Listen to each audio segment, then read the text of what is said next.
friends, it's Gwen and I'm back today with another scrapbooking process video. Today's share is Pink Fresh Friday, so I'm using their Some Days collection for this one. Today's share was recorded while I was away on scrapbook retreat, so the angle is slightly different. I hope that's okay. And I am working with a cut file as well today. This one is one of my favorites. I know I'm not supposed to have favorites, but this one is definitely one of them. It is called Rainbow Love. So first things first, I need to go ahead and back the cut file. I did leave a bit of this footage in for you all to see. I do mention it, I have mentioned it before. Number one tip for backing cut files will always forever be use less glue than you think you will need, because you don't need very much, and when you press the papers together the glue does spread and it's a little bit of a pet bother for me. I do not like it when you can see glue oozed out from underneath the cut file. So I always go nice and light on the glue. I'm using Nouveau Deluxe adhesive for this share, and I'm just going to work piece by piece. I do try and nut out a little bit of a plan for the patterns that I'm going to use for a couple of reasons. Firstly, it's very hard. Once you've backed it, it's very hard to pull it off if you change your mind. I have tried. And secondly, I find that if you've got a plan, you can sort of best use up your paper scraps if you know kind of what's going to go where.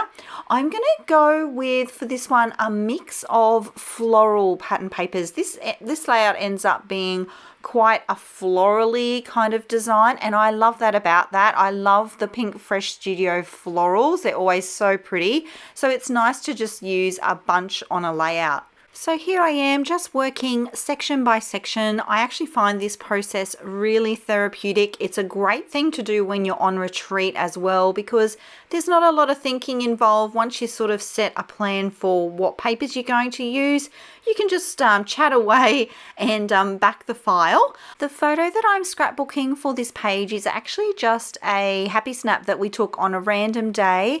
These are the photos that I enjoy scrapbooking the most. I love everyday scrapbooking. I find the process so much more enjoyable when I don't have the pressure of like, oh, this is an event that I have to document. I really enjoy just, here's a happy snap. I can use whatever I want and I can just make a pretty page.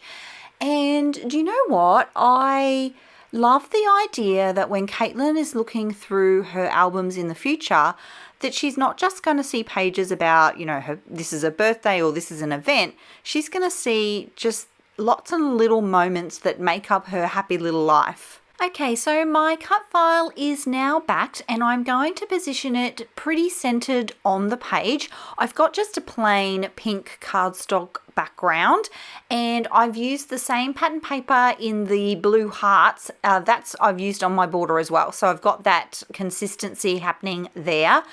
I'm using my T-square ruler just to make sure it's nice and straight. We don't want any crooked rainbows. And here's the photo. I am going to mount it in a slightly darker print from the collection. There's a lot of pastels in this line, but there is a couple of deeper elements in the ephemera pack, and I know I want to include those. So to try and keep everything sort of coordinated, I am going to use a darker pattern paper here to back my photo, and it's going to go somewhere about there. I love too that there is a bit of a deeper blue in the sky in the photo. So between the blue in the sky, the blue of the photo mat, and then the deeper blue elements that I'm going to add in my embellishment clusters, that will kind of pull everything together and make everything feel lovely and coordinated. So the bones of the layout are coming together really nicely. I love that when you're using a cut file, once your cut file and your photos sort of locked into position, you really get a feel for where the layout's going. And I find that it's really easy to sort of finish it off, because everything that you add from this point is just going with the flow of what's already there. It restricts your choices, which for me is a good thing. And I just get to play with all the little pretty bits and pieces in the collections. I am going to work on one main floral cluster, which will be on that bottom left-hand corner of the photo.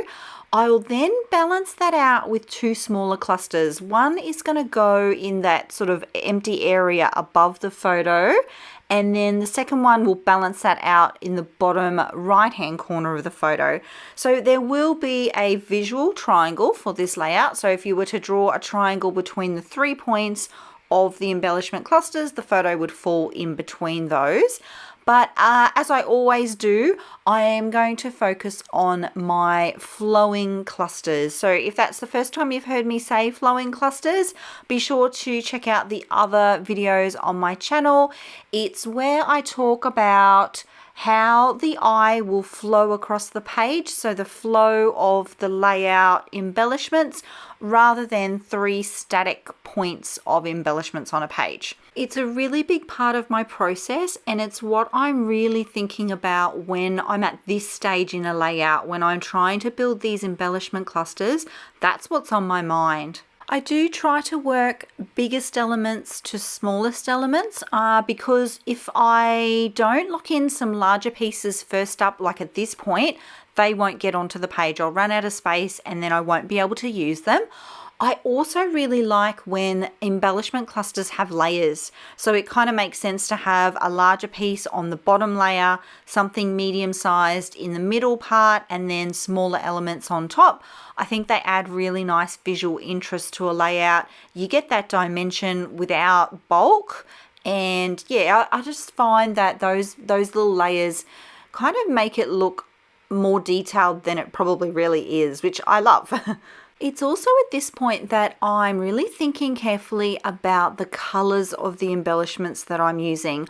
I'm trying to make sure that the elements are balanced on the page. So I wouldn't want all of my deep blue pieces bunched together. I would want them spread evenly across the layout.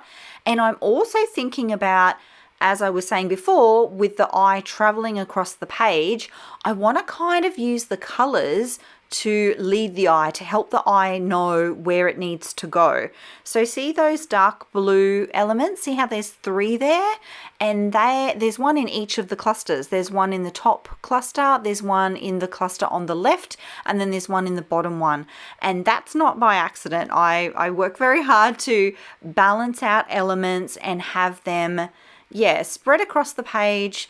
Usually I do try and include one of each in every cluster. I feel like that helps everything feel more put together as well. You can use this same technique with elements from the collection, so not just with colors. You can use the same method with, say, a puffy sticker or a shape, so a round element, or a type sentiment. So if you're adding in the same kinds of things to each cluster, it kind of automatically helps your page look more put together. I hope that all makes sense. Once I am happy with how everything is looking, it's time to get serious and glue some things down. I'm very careful not to pull up elements. I just put the glue straight in underneath so that I can remember exactly where everything is going. And that's going to call the layout done. Thank you so much for being here, my creative friends. If you like the way that I scrapbook or the way that I chat about the way that I scrapbook, I would love it if you give this video a thumbs up. This share is part of Pink Fresh Friday, and there are a bunch of other creatives who are playing along. I'll leave links to their channels in the description box below. There's also a link down there for a free cut file. If you're not already on my email list, be sure to check that out as well. And I will see you all in the next video. Until then, bye!